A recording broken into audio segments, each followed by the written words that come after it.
PRV के माध्यम से सूचना मिली थी कि एक युवती का शव उसी के घर के प्रांगण में एक पेड़ पर लटका हुआ था। इस सूचना पे तत्काल हमारी फील्ड यूनिट, हमारे थाने की फोर्स, सभी अधिकारी, मैं भी मौके पे गया था, हमारी स्वैट सर्विलेंस सारी टीम गई थी और उस घटना स्थल का बारीकी से निरीक्षण किया गया था। यद्यपि उस समय उस युवती के परिजन मौके पर मौजूद नहीं थे, देर शाम तक वो वापस आए। उनके द्वारा एक तहरीर दी गई जिस पर तत्काल सुसंगत धाराओं में अभियोग पंजीकृत किया गया था, जिसमें गांव के ही कुछ लोगों पर संदेह व्यक्त किया गया था हत्या करने का। एफआईआर दर्ज होने के बाद इसमें डॉक्टर्स के पैनल से वीडियोग्राफी के साथ इसका पीएम कराया गया था। पीएम में जो हत्या का कारण आया था वो asphyxia as a result of hanging आया था और शरीर पे कोई बाहरी चोट का ना होना किसी भी अंग पे, ये भी अंकित था।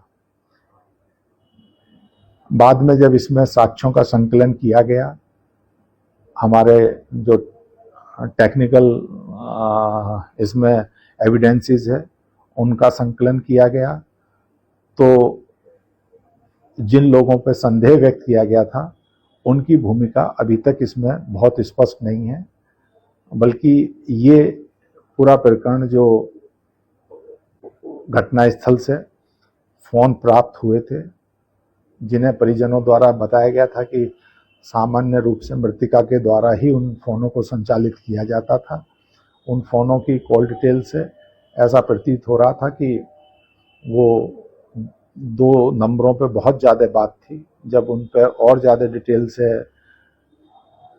और विस्तार से जानकारी की गई तो उनमें से एक नंबर परिजनों द्वारा बताया गया था कि इस युवती की शादी जनपद मऊ में तय कर दी गई थी, जिससे शादी तय हुई थी। एक नंबर वो था जिस पर बहुत ज़्यादा बात होती थी और एक उसी गांव का एक और लड़का जो भारतीय सेना में कार्यरत है, जैसा बताया गया है, उससे बहुत ज़्यादा बात होती थी।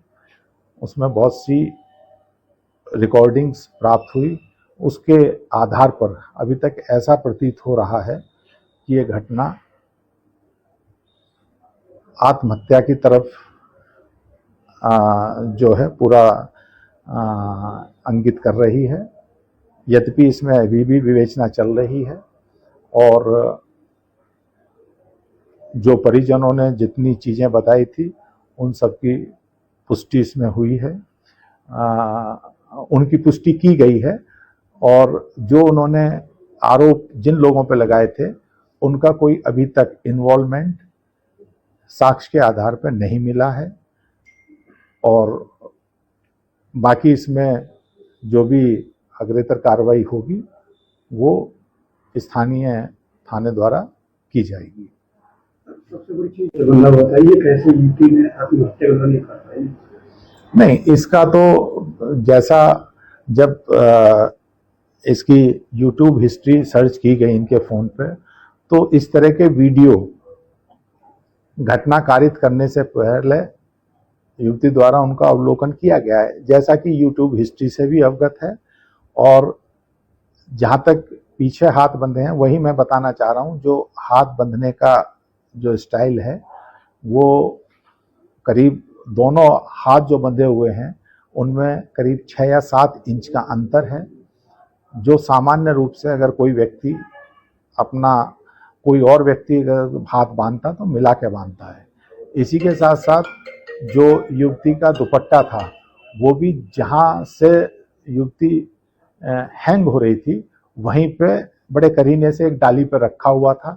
वो ये सब चीज़ें वो हैं जो जब पहले ही दिन घटना स्थल का निरीक्षण किया था तो इन सब पे तभी ये लगा था कि कुछ ना कुछ इस घटना में ऐसा चीज़ें हैं जिनका गहनता से जांच की जानी चाहिए। उन सब की जब गहनता से जांच की गई और हमारी फोरेंसिक टीम ने उस पर पूरा का पूरा साक्ष्य का संकलन किया तो ये सब चीज़ें निकल के आई।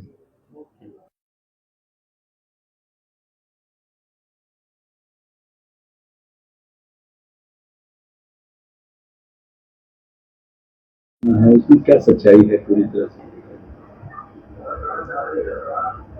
नगरा थाना क्षेत्र में 23